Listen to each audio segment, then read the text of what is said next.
ਸਤਿ ਸ਼੍ਰੀ ਅਕਾਲ ਸਾਰੇ ਹੀ ਦਰਸ਼ਕਾਂ ਦਾ ਸਵਾਗਤ ਹੈ। ਇਸ ਸਮੇਂ ਤੁਹਾਨੂੰ ਕੁਝ ਅਹਿਮ ਖਬਰਾਂ ਦੱਸਾਂਗੀ। ਸਭ ਤੋਂ ਪਹਿਲਾਂ ਤੁਹਾਨੂੰ ਦਿਖਾਵਾਂਗੇ ਉਹਨਾਂ 4 ਪੰਜਾਬੀ ਮੂਲ ਦੇ ਵਪਾਰੀਆਂ ਦੇ ਬਾਰੇ ਖਬਰ ਜਿਨ੍ਹਾਂ ਦੇ ਉੱਤੇ ਇਮੀਗ੍ਰੇਸ਼ਨ ਨਾਲ ਸੰਬੰਧਿਤ ਫਰਾਡ ਕਰਨ ਨੂੰ ਲੈ ਕੇ ਕਈ ਮਾਮਲੇ ਦਰਜ ਹੋਏ ਨੇ। ਤਾਂ ਉਸ ਤੋਂ ਬਾਅਦ ਰੱਖਿਆ ਮੰਤਰੀ ਹਰਜੀਤ ਸਿੰਘ ਸੱਜਣ ਦੇ ਵੱਲੋਂ ਅੱਜ ਕਿਸ ਦੀ ਨਿੰਦਾ ਕੀਤੀ ਗਈ ਹੈ ਉਸ ਦੇ ਬਾਰੇ ਦੱਸਾਂਗੇ।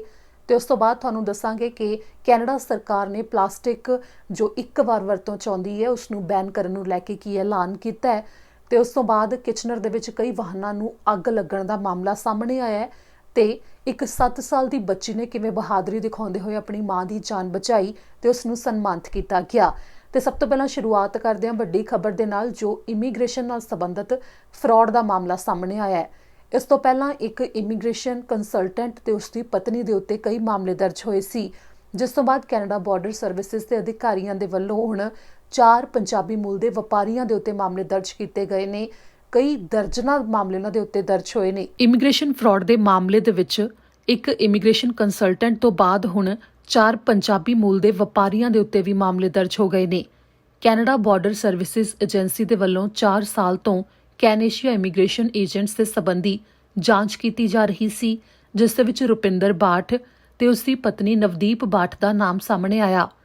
ਇਹਨਾਂ ਦੋਵਾਂ ਦੇ ਉੱਤੇ ਦਰਜਨਾਂ ਮਾਮਲੇ ਦਰਜ ਕੀਤੇ ਗਏ ਨੇ। ਇਹਨਾਂ ਦੇ ਨਾਲ ਹੀ 4 ਵਪਾਰੀਆਂ ਦੇ ਉੱਤੇ ਵੀ ਮਾਮਲੇ ਦਰਜ ਹੋ ਗਏ ਨੇ। ਰਣਧੀਰ ਤੂਰ, ਸੁਰਿੰਦਰਪਾਲ ਸਿੰਗਲਾ, ਵੇਦ ਕਲੇਰ ਤੇ ਗੁਰਤਾਜ ਗਰੇਵਾਲ।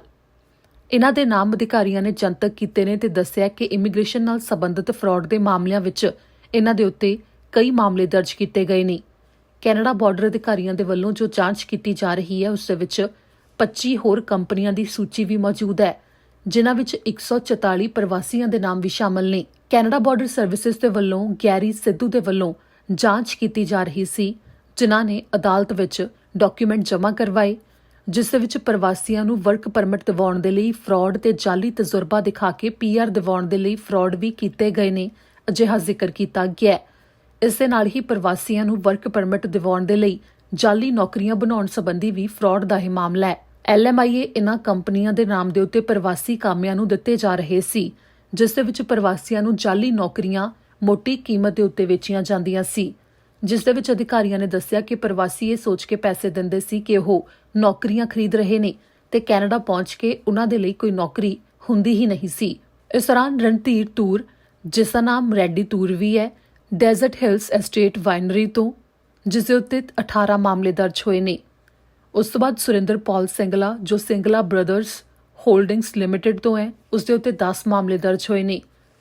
ਵੇਦ ਕਲੇਰ ਵੀਕੇ ਡਿਲੀਵਰੀ ਐਂਡ ਮੂਵਿੰਗ ਤੋਂ ਤੇ ਗੁਰਤਾਜ ਗਰੇਵਾਲ ਐਗੀ ਫੋਰਸ ਸਿਕਿਉਰਿਟੀ ਤੋਂ, ਇਹਨਾਂ ਦੇ ਉੱਤੇ ਮਾਮਲੇ ਦਰਜ ਹੋਏ ਨੇ, ਜਿਨ੍ਹਾਂ ਦੇ ਨਾਮ, ਉਹਨਾਂ ਦੀਆਂ ਕੰਪਨੀਆਂ ਤੇ ਤਸਵੀਰਾਂ ਜਨਤਕ ਹੋ ਗਈਆਂ ਨੇ।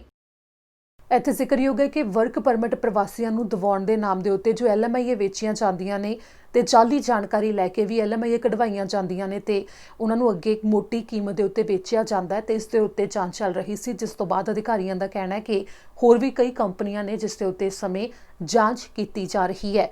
ਜਿਵੇਂ ਹੀ ਇਸ ਦੇ ਉੱਤੇ ਕੋਈ ਅਪਡੇਟ ਸਾਹਮਣੇ ਆਵੇਗੀ ਤੁਹਾਨੂੰ ਦੱਸਾਂਗੇ। ਇਸ ਦੇ ਨਾਲ ਹੀ ਹੁਣ ਅਗਲੀ ਖਬਰ ਦੇ ਵੱਲ ਰੁਖ ਕਰਦੇ ਹਾਂ। ਕੈਨੇਡਾ ਦੇ ਰੱਖਿਆ ਮੰਤਰੀ ਹਰਜੀਤ ਸਿੰਘ ਸੱਜਣ ਦੇ ਵੱਲੋਂ ਕੈਨੇਡੀਅਨ ਨਾਗਰਿਕਾਂ ਨੂੰ ਹਿਰਾਸਤ ਵਿੱਚ ਲਏ ਜਾਣ ਦੇ ਮਾਮਲੇ ਦੇ ਵਿੱਚ ਚੀਨ ਦੀ ਨਿਖੇਧੀ ਕੀਤੀ ਗਈ ਹੈ। ਰੱਖਿਆ ਮੰਤਰੀ ਹਰਜੀਤ ਸਿੰਘ ਸੱਜਣ ਵੱਲੋਂ ਚੀਨ ਦੇ ਕਦਮਾਂ ਤੇ ਨਿੰਦਾ ਕੀਤੀ ਗਈ ਹੈ, ਜਿਨ੍ਹਾਂ ਵਿੱਚ ਚੀਨ ਦੇ ਵੱਲੋਂ 2 ਕੈਨੇਡਾ ਵਾਸੀਆਂ ਨੂੰ ਹਿਰਾਸਤ ਵਿੱਚ ਲਏ ਜਾਣ ਨੂੰ ਹੌਸਟੇਜ ਡਿਪਲੋਮੈਸੀ ਦਾ ਨਾਮ ਦਿੱਤਾ ਗਿਆ ਹੈ। ਗਲੋਬਸੈਕ ਵੱਲੋਂ ਇੱਕ ਪੈਨਲ ਡਿਸਕਸ਼ਨ ਕਰਵਾਈ ਗਈ ਸੀ, ਜਿਸ ਵਿੱਚ ਹਰਜੀਤ ਸਿੰਘ ਸੱਜਣ ਨੇ ਹਿੱਸਾ ਲਿਆ ਤੇ ਚੀਨ ਦੇ ਬਾਰੇ ਇਹ ਬਿਆਨ ਦਿੱਤਾ ਹੈ। ਕਰੀਬ 2 ਸਾਲ ਦਾ ਸਮਾਂ ਹੋ ਗਿਆ ਹੈ ਜਦੋਂ ਚੀਨ ਨੇ ਕੈਨੇਡਾ ਦੇ ਸਾਬਕਾ ਰਾਜਦੂਤ ਮਾਈਕਲ ਕੋਵਰਿਕ ਤੇ ਵਪਾਰੀ ਮਾਈਕਲ ਸਪੇਵਰ ਨੂੰ ਹਿਰਾਸਤ ਵਿੱਚ ਲਿਆ ਸੀ। ਦੋਵਾਂ ਨੂੰ ਚੀਨ ਨੇ ਮੰਗਵਾਂਜੋ ਦੀ ਗ੍ਰਿਫਤਾਰੀ ਤੋਂ ਕੁਝ ਦਿਨ ਬਾਅਦ ਹੀ ਹਿਰਾਸਤ ਵਿੱਚ ਲੈ ਲਿਆ ਸੀ, ਜਿਸ ਤੋਂ ਬਾਅਦ ਤੋਂ ਹੁਣ ਤੱਕ ਕੈਨੇਡਾ ਦੇ ਉੱਤੇ ਚੀਨ ਦਬਾਅ ਬਣਾਉਣ ਦੀ ਕੋਸ਼ਿਸ਼ ਕਰ ਰਿਹਾ ਹੈ ਕਿ ਮੰਗਵਾਂਜੋ ਨੂੰ ਛੱਡ ਦਿੱਤਾ ਜਾਵੇ। ਕੈਨੇਡਾ ਵਿੱਚ ਵੈਨਕੂਵਰ 에ਅਰਪੋਰਟ ਤੋਂ ਮੰਗਵਾਂਜੋ, ਜੋ ਚੀਨ ਦੀ ਵੱਡੀ ਕੰਪਨੀ ਵਾਵੇ ਦੇ ਵਿੱਤੀ ਵਿਭਾਗ ਦੀ ਮੁਖੀ ਹੈ ਤੇ ਉਸੇ ਕੰਪਨੀ ਦੇ ਮਾਲਕ ਦੀ ਧੀ ਹੈ, ਉਸ ਨੂੰ ਅਮਰੀਕਾ ਦੇ ਕਹਿਣ ਦੇ ਉੱਤੇ ਗ੍ਰਿਫਤਾਰ ਕੀਤਾ ਸੀ ਕੈਨੇਡਾ ਨੇ।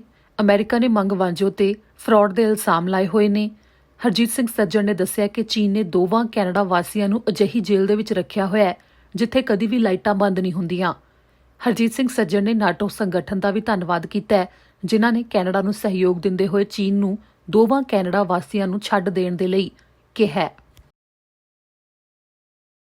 ਹੁਣ ਰੁਖ ਅਗਲੀ ਖਬਰ ਦੇ ਵੱਲ। ਕੈਨੇਡਾ ਸਰਕਾਰ ਨੇ ਅੱਜ ਐਲਾਨ ਕੀਤਾ ਹੈ ਜਿਸ ਦੇ ਵਿੱਚ ਇੱਕ ਵਾਰ ਵਰਤੋਂ 'ਚ ਆਉਣ ਵਾਲੀ ਪਲਾਸਟਿਕ ਨੂੰ ਬੈਨ ਕਰ ਦਿੱਤਾ ਗਿਆ ਹੈ। ਜਲਦ ਹੀ ਆਖਰੀ ਤਰੀਕ ਕਿ ਕਦੋਂ ਤੱਕ ਇਸ ਪਲਾਸਟਿਕ ਦੀ ਵਰਤੋਂ ਨੂੰ ਕੀਤਾ ਜਾ ਸਕਦਾ ਹੈ ਉਸ ਦੇ ਬਾਰੇ ਵੀ ਐਲਾਨ ਹੋਵੇਗਾ ਤੇ ਸਾਲ 2021 ਤੱਕ ਇਹ ਬੈਨ ਲਾਗੂ ਹੋ ਜਾਵੇਗਾ, ਇਸ ਦਾ ਜ਼ਿਕਰ ਕੀਤਾ ਗਿਆ ਹੈ। ਕੈਨੇਡਾ ਵਿੱਚ ਇੱਕ ਵਾਰ ਵਰਤੀ ਜਾਣ ਵਾਲੀ ਪਲਾਸਟਿਕ ਨੂੰ ਬੈਨ ਕਰਨ ਦਾ ਐਲਾਨ ਕਰ ਦਿੱਤਾ ਗਿਆ ਹੈ ਜੋ ਕਿ ਅਗਲੇ ਸਾਲ ਤੱਕ ਲਾਗੂ ਹੋ ਜਾਵੇਗਾ। ਹੁਣ ਪਲਾਸਟਿਕ ਦੇ ਗਰੋਸਰੀ ਬੈਗ ਨਹੀਂ ਮਿਲਿਆ ਕਰਨਗੇ। ਡਰਿੰਕ ਦੇ ਲਈ ਪਲਾਸਟਿਕ ਦੀ ਸਟ੍ਰॉ ਜਾਂ ਪਲਾਸਟਿਕ ਦੀ ਕਟਲਰੀ ਜੋ ਵਰਤੀ ਜਾਂਦੀ ਸੀ ਹੁਣ ਉਹ ਵੀ ਅਗਲੇ ਸਾਲ ਤੱਕ ਪੂਰੀ ਤਰ੍ਹਾਂ ਬੰਦ ਹੋ ਜਾਵੇਗੀ। ਵਾਤਾਵਰਣ ਮੰਤਰੀ ਜੋਨਾਥਨ ਵਿਲਕਿੰਸਨ ਨੇ ਜਲਦ ਬੈਨ ਕੀਤੀਆਂ ਜਾਣ ਵਾਲੀਆਂ ਚੀਜ਼ਾਂ ਦੀ ਸੂਚੀ ਜਾਰੀ ਕਰ ਦਿੱਤੀ ਹੈ ਜੋ ਐਲਾਨ ਅੱਜ ਸਵੇਰੇ ਕਿਊਬੈਕ ਵਿੱਚ ਕੈਨੇਡੀਅਨ ਮਿਊਜ਼ੀਅਮ ਆਫ ਹਿਸਟਰੀ ਦੇ ਵਿੱਚ ਕੀਤਾ ਗਿਆ। ਇਸ ਦੇ ਬਾਰੇ ਕੈਨੇਡਾ ਸਰਕਾਰ ਦਾ ਕਹਿਣਾ ਹੈ ਕਿ ਪਲਾਸਟਿਕ ਵਾਤਾਵਰਣ ਦੇ ਲਈ ਬੇहद ਖਤਰਨਾਕ ਹੈ ਤੇ ਰੀਸਾਈਕਲ ਕਰਨੀ ਵੀ ਔਖੀ ਹੈ। ਬੈਨ ਕੀਤੀਆਂ ਜਾਣ ਵਾਲੀਆਂ ਚੀਜ਼ਾਂ ਵਿੱਚ ਗਰੋਸਰੀ ਦੇ ਲਈ ਲਿਫਾਫੇ, ਸਟ੍ਰॉ, ਸਟਿਕਸ ਜੋ ਡਰਿੰਕ ਵਿੱਚ ਮਿੱਠਾ ਘੋਲਣ ਦੇ ਲਈ ਵਰਤੀਆਂ ਜਾਂਦੀਆਂ ਨੇ, 6 ਪੈਕ ਰਿੰਗਸ, ਪਲਾਸਟਿਕ ਕਟਲਰੀ, ਭੋਜਨ ਡਿਲੀਵਰੀ ਦੇ ਲਈ ਜੋ ਕੰਟੇਨਰ ਵਰਤੇ ਜਾਂਦੇ ਨੇ ਪਲਾਸਟਿਕ ਦੇ ਉਹ ਵੀ ਬੈਨ ਕੀਤੇ ਗਏ ਨੇ। ਇਸ ਦੇ ਉੱਤੇ ਪੱਕੀ ਤਰੀਕ ਦਾ ਫੈਸਲਾ ਸਾਲ 2021 ਦੇ ਅੰਤ ਤੱਕ ਆ ਜਾਵੇਗਾ। ਇੱਥੇ ਜ਼ਿਕਰਯੋਗ ਹੈ ਕਿ ਵੱਖੋ-ਵੱਖਰੀਆਂ ਰਿਪੋਰਟਸ ਲਗਾਤਾਰ ਸਾਹਮਣੇ ਆਉਂਦੀਆਂ ਰਹਿੰਦੀਆਂ ਨੇ ਕਿ ਕਈ ਜਾਨਵਰ, ਕਈ ਪੰਛੀ ਉਹਨਾਂ ਦੀ ਮੌਤ ਦਾ ਕਾਰਨ ਪਲਾਸਟਿਕ ਨਿਗਲਣਾ ਦੇਖਿਆ ਗਿਆ, ਜਿਸ ਤੋਂ ਬਾਅਦ ਵਾਤਾਵਰਣ ਦੇ ਉੱਤੇ ਪੈ ਰਹੇ ਬੁਰੇ ਪ੍ਰਭਾਵ ਨੂੰ ਦੇਖਦੇ ਹੋਏ ਇਸ ਫੈਸਲੇ ਨੂੰ ਲੈਣ ਦਾ ਐਲਾਨ ਕੀਤਾ ਗਿਆ ਹੈ। ਦਰਅਸਲ ਕੋਵਿਡ-19 ਤੋਂ ਪਹਿਲਾਂ ਇਸ ਦੇ ਬਾਰੇ ਟੀਚਾ ਧਾਰਿਆ ਗਿਆ ਸੀ। ਵੱਖੋ-ਵੱਖਰੇ ਸ਼ਹਿਰਾਂ ਦੇ ਵਿੱਚ ਵੀ ਇਸ ਦੇ ਬਾਰੇ ਫੈਸਲੇ ਇਸ ਸਾਲ ਦੇ ਵਿੱਚ ਲਏ ਜਾਣੇ ਸੀ, ਪਰ ਕੋਵਿਡ-19 ਦੇ ਕਰਕੇ ਜੋ ਹਾਲਾਤ ਬਣੇ ਉਸ ਤੋਂ ਬਾਅਦ ਇਸ ਦੇ ਉੱਤੇ ਫੈਸਲੇ ਅੱਗੇ ਪਾ ਦਿੱਤੇ ਗਏ ਤੇ ਹੁਣ ਇਸ ਸੰਬੰਧੀ ਐਲਾਨ ਹੋ ਗਿਆ ਹੈ। ਇੱਥੇ ਵੀ ਜ਼ਿਕਰਯੋਗ ਹੈ ਕਿ ਹੁਣ ਗਰੋਸਰੀ ਸਟੋਰਸ ਦੇ ਉੱਤੇ ਜਾਂ ਪੇਪਰ ਬੈਗ ਮਿਲਿਆ ਕਰਨਗੇ ਜਾਂ ਫਿਰ ਤੁਸੀਂ ਰੀਯੂਜ਼ੇਬਲ ਬੈਗ ਆਪਣੇ ਰੱਖ ਸਕਦੇ ਹੋ ਜਿਸ ਦੇ ਵਿੱਚ ਤੁਸੀਂ ਹਰ ਵਾਰ ਗਰੋਸਰੀ ਲੈ ਕੇ ਆ ਸਕਦੇ ਹੋ। ਕਿਚਨਰ ਦੇ ਵਿੱਚ ਮਾਮਲਾ ਸਾਹਮਣੇ ਆਇਆ ਜਿੱਥੇ ਕਿ ਕਈ ਵਾਹਨਾਂ ਨੂੰ ਅੱਗ ਲੱਗ ਗਈ। ਅਧਿਕਾਰੀਆਂ ਦੇ ਵੱਲੋਂ ਇਸ ਦੀ ਜਾਣਕਾਰੀ ਸਾਂਝੀ ਕੀਤੀ ਗਈ। ਵਾਟਰਲੂ ਰੀਜਨਲ ਪੁਲਿਸ ਨੇ ਜਾਣਕਾਰੀ ਦਿੱਤੀ ਹੈ ਕਿ ਕਿੰਗ ਸਟਰੀਟ ਤੇ ਬਾਰਡਨ ਐਵੇਨਿਊ ਕਿਚਨਰ ਦੇ ਵਿੱਚ ਬੁੱਧਵਾਰ ਨੂੰ ਵਾਹਨਾਂ ਨੂੰ ਅੱਗ ਲੱਗ ਗਈ, ਜਿਸ ਦੇ ਬਾਰੇ ਅਧਿਕਾਰੀਆਂ ਨੇ ਦੱਸਿਆ ਕਿ ਕਈ ਵਾਹਨਾਂ ਨੂੰ ਅੱਗ ਲੱਗੀ। ਪੁਲਿਸ ਨੂੰ ਮੌਕੇ ਦੇ ਉੱਤੇ 3:45 ਦੇ ਉੱਤੇ ਬੁਲਾਇਆ ਗਿਆ ਸੀ, ਜਿਨ੍ਹਾਂ ਦਾ ਮੰਨਣਾ ਹੈ ਕਿ ਖੇਤਰ ਵਿੱਚ ਮੌਜੂਦ ਇੱਕ ਬਿਲਡਿੰਗ ਦੇ ਗਰਾਜ ਤੋਂ ਅੱਗ ਸ਼ੁਰੂ ਹੋਈ ਜਿਸ ਨੇ ਕਈ ਵਾਹਨਾਂ ਨੂੰ ਆਪਣੀ ਲਪੇਟ ਦੇ ਵਿੱਚ ਲੈ ਲਿਆ। ਕਾਫੀ ਲੰਮੇ ਚਿਰ ਦੇ ਲਈ ਖੇਤਰ ਵਿੱਚ ਸੜਕਾਂ ਵੀ ਬੰਦ ਕਰ ਦਿੱਤੀਆਂ ਗਈਆਂ ਤੇ ਡਰਾਈਵਰਸ ਨੂੰ ਜਾਣਕਾਰੀ ਦਿੱਤੀ ਗਈ ਕਿ ਉਹ ਉਸ ਖੇਤਰ ਵਿੱਚ ਵਾਹਨ ਲੈ ਕੇ ਨਾ ਆਉਣ। ਫਾਇਰ ਵਿਭਾਗ ਤੋਂ ਅਧਿਕਾਰੀਆਂ ਨੇ ਕੁਝ ਚਿਰ ਵਿੱਚ ਅੱਗ ਤੇ ਕਾਬੂ ਪਾ ਲਿਆ, ਜਿਸ ਦੇ ਬਾਰੇ ਕਿਹਾ ਗਿਆ ਕਿ ਅੱਗ ਲੱਗਣ ਦਾ ਮੁੱਖ ਕਾਰਨ ਅਜੇ ਸਾਫ਼ ਨਹੀਂ ਹੋਇਆ, ਪਰ ਇਸ ਦੇ ਨਾਲ ਕਿਸੇ ਦੇ ਜ਼ਖਮੀ ਹੋਣ ਦੀ ਖਬਰ ਨਹੀਂ ਹੈ। ਹੁਣ ਖਬਰ ਉਸ 7 ਸਾਲਾ ਬੱਚੀ ਦੇ ਬਾਰੇ ਜਿਸ ਨੇ ਕਿ ਸੜਕ ਹਾਦਸੇ ਦੇ ਸ਼ਿਕਾਰ ਹੋਣ ਤੋਂ ਬਾਅਦ ਆਪਣੀ ਮਾਂ ਨੂੰ ਬਚਾਉਣ ਦੇ ਲਈ ਕਿਵੇਂ ਬਹਾਦਰੀ ਦੇ ਨਾਲ ਬਾਹਰ ਨਿਕਲ ਕੇ ਸੜਕ ਤੇ ਆ ਕੇ ਮਦਦ ਮੰਗੀ ਤੇ ਉਸ ਤੋਂ ਬਾਅਦ ਅਧਿਕਾਰੀਆਂ ਨੇ ਇਸ ਦੀ ਜਾਣਕਾਰੀ ਦਿੱਤੀ। ਉਹ ਤੁਹਾਨੂੰ ਦੱਸਦੇ ਹਾਂ। ਸਕੁਐਮਿਸ਼ ਨੇੜੇ ਇੱਕ ਕਾਰ ਹਾਦਸਾ ਵਾਪਰਿਆ ਜਿਸ ਤੋਂ ਬਾਅਦ 7 ਸਾਲ ਦੀ ਬੱਚੀ ਨੇ ਅਜਿਹੀ ਬਹਾਦਰੀ ਦਿਖਾਈ ਕਿ ਉਸਨੇ ਆਪਣੀ ਮਾਂ ਦੀ ਜ਼ਿੰਦਗੀ ਬਚਾ ਲਈ। ਦਰਅਸਲ ਕਾਰ ਹਾਦਸਾ ਵਾਪਰਨ ਤੋਂ ਬਾਅਦ ਗੱਡੀ ਸੜਕ ਤੋਂ ਹੇਠਾਂ 30 ਫੁੱਟ ਤੱਕ ਚਲੀ ਗਈ ਸੀ, ਜਿੱਥੇ ਕਿਸੇ ਨੂੰ ਲੰਮਾ ਚਿਰ ਪਤਾ ਵੀ ਨਹੀਂ ਸੀ ਲੱਗਣਾ ਕਿ ਕੋਈ ਗੱਡੀ ਹੇਠਾਂ ਡਿੱਗੀ ਹੈ। ਇਸ ਦੇ ਵਿੱਚ 7 ਸਾਲਾ ਬੱਚੀ ਆਪਣੀ ਮਾਂ ਦੇ ਨਾਲ ਮੌਜੂਦ ਸੀ। ਹਾਦਸਾ ਗੰਭੀਰ ਸੀ, ਜਿਸ ਤੋਂ ਬਾਅਦ ਬੱਚੀ ਦੀ ਮਾਂ ਗੱਡੀ ਦੇ ਵਿੱਚੋਂ ਨਿਕਲ ਨਹੀਂ ਸੀ ਪਾ ਰਹੀ, ਪਰ ਜ਼ਖਮੀ ਹਾਲਤ ਵਿੱਚ ਐਡਲੇਡ ਪ੍ਰਿੰਸ ਗੱਡੀ ਦੇ ਵਿੱਚੋਂ ਬਾਹਰ ਆਈ ਤੇ 30 ਫੁੱਟ ਉੱਪਰ ਤੱਕ ਆ ਕੇ ਸੜਕ ਤੱਕ ਪਹੁੰਚ ਗਈ ਤੇ ਰਾਹ ਜਾਂਦੇ ਵਾਹਨ ਤੋਂ ਮਦਦ ਮੰਗੀ, ਜਿਸ ਤੋਂ ਬਾਅਦ ਐਮਰਜੈਂਸੀ ਰਿਸਪੌਂਸ ਟੀਮ ਵੀ ਪਹੁੰਚ ਗਈ ਤੇ ਬੱਚੀ ਦੀ ਮਾਂ ਨੂੰ ਬਾਹਰ ਕੱਢਿਆ ਗਿਆ।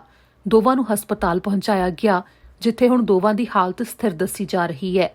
ਅਧਿਕਾਰੀਆਂ ਨੇ 7 ਸਾਲਾ ਬੱਚੀ ਦੀ ਬਹਾਦਰੀ ਦੇਖ ਕੇ ਉਸ ਦੀ ਤਾਰੀਫ ਤਾਂ ਕੀਤੀ ਹੀ, ਸਗੋਂ ਉਸ ਨੂੰ ਸਨਮਾਨਿਤ ਵੀ ਕੀਤਾ ਜਾ ਰਿਹਾ ਹੈ, ਜਿਸ ਨੂੰ ਕੱਲ ਨੂੰ ਕਾਨਫਰੰਸ ਕਰਕੇ ਸਨਮਾਨ ਦਿੱਤਾ ਜਾਣਾ ਹੈ। ਕੈਨੇਡਾ ਬਾਰਡਰ ਸਰਵਿਸਿਜ਼ ਏਜੰਸੀ ਦੇ ਵੱਲੋਂ ਜਾਣਕਾਰੀ ਦਿੱਤੀ ਗਈ ਹੈ ਕਿ ਉਹਨਾਂ ਨੇ ਇੱਕ ਟਰੱਕ ਡਰਾਈਵਰ ਨੂੰ ਗ੍ਰਿਫਤਾਰ ਕੀਤਾ ਹੈ, ਜਿਸ ਨੂੰ 21 ਕਿਲੋ ਮੈਥਾਮਫੈਟਾਮਾਈਨ ਲਿਆਉਂਦੇ ਹੋਏ ਬਾਰਡਰ ਤੋਂ ਗ੍ਰਿਫਤਾਰ ਕੀਤਾ ਗਿਆ ਹੈ। ਟਰੱਕ ਡਰਾਈਵਰ ਦੀ ਪਛਾਣ 29 ਸਾਲਾ ਜਸਪ੍ਰੀਤ ਸਿੰਘ ਵਜੋਂ ਹੋਈ ਹੈ। ਜਸਪ੍ਰੀਤ ਸਿੰਘ ਬਰੈਂਪਟਨ ਦਾ ਰਹਿਣ ਵਾਲਾ। ਇਸ ਦੇ ਬਾਰੇ ਵੀ ਕੈਨੇਡਾ ਬਾਰਡਰ ਸਰਵਿਸਿਜ਼ ਏਜੰਸੀ ਦੇ ਵੱਲੋਂ ਜਾਣਕਾਰੀ ਦਿੱਤੀ ਗਈ ਹੈ। ਪੰਜਾਬੀ ਟਰੱਕ ਡਰਾਈਵਰ ਨੂੰ ਕਾਬੂ ਕਰਨ ਦਾ ਇਹ ਮਾਮਲਾ ਸਤੰਬਰ 22 ਦਾ ਹੈ, ਜਿਸ ਦੇ ਬਾਰੇ ਅਧਿਕਾਰੀਆਂ ਨੇ ਦੱਸਿਆ ਕਿ ਵਿੰਡਸਰ ਦੇ ਨਾਲ ਲੱਗਦੇ ਬਾਰਡਰ ਤੋਂ ਟਰੱਕ ਦੇ ਵਿੱਚ ਮੈਥਾਮਫੈਟਾਮਾਈਨ ਇਹ ਲਿਆ ਰਿਹਾ ਸੀ, ਜਿਸ ਤੋਂ ਬਾਅਦ ਜਦੋਂ ਜਾਂਚ ਕੀਤੀ ਗਈ ਤਾਂ ਉਹਨਾਂ ਨੂੰ ਟਰੱਕ ਦੇ ਵਿੱਚੋਂ ਇੱਕ ਬੈਗ ਦੇ ਵਿੱਚ 21 ਕਿਲੋ ਦੇ ਕਰੀਬ ਇਹ ਸਿੰਥੈਟਿਕ ਨਸ਼ਾ ਮਿਲਿਆ, ਜਿਸ ਦੀ ਤਸਵੀਰ ਵੀ ਪੁਲਿਸ ਨੇ ਜਾਰੀ ਕੀਤੀ ਹੈ।